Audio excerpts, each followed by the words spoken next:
see, so the hair, so the same thing. We have the hair growing back and we have the hair growing in. I like to, if you have a dog with a narrower rear, I like to open this up to make their hips appear a little bit wider. So that way, because even sometimes that hair will grow all the way in, it'll make them look pinched behind, even if they're not. And it'll also make their thigh look a little bit thicker too. So this I do with a 10. So the first thing I do is I come up on the inner thigh. I'm just gonna kind of clean this up first.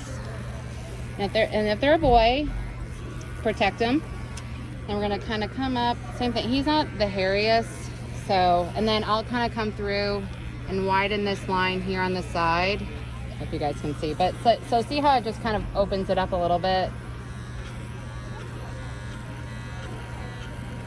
And then some will get a bunch of hair here. You can either use a clipper or a thinning shear.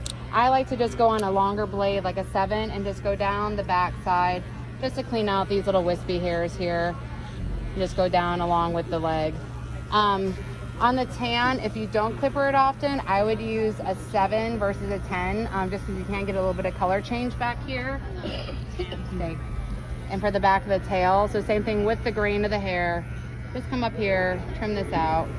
Back of our tail. If you have a dog with a high tail set, I like to clean up where the black meets the tan or the red meets the tan. If you have a dog with a high tail set, I will let that line grow out a little bit, so that way it doesn't make the illusion that that tail is set on even higher. Because like from the side where the tan meets the black, it can kind of give you the illusion of where that tail set is.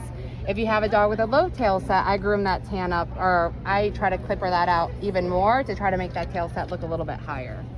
So this part, I'll use a thinning shear just to clean this line up a little bit. Backwards. Like this dog's tail set is a little high, so I would not be wanting to trim out too much of this because we don't want this tail set any higher.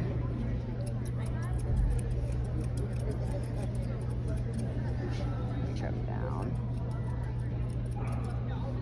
Okay, that's about all I would do. And the whiskers, I do not clipper whiskers.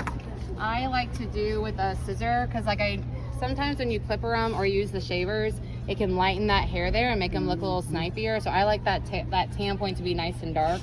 So I go underneath and I push the whisker out with my thumb, and then I just use a little scissor and I go through and I cut these whiskers out versus a clipper.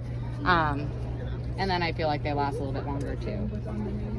Yeah, well underneath, I mean you can't push them, but I usually just kind of grab by their top lip and then just, yeah, I do the same thing there too.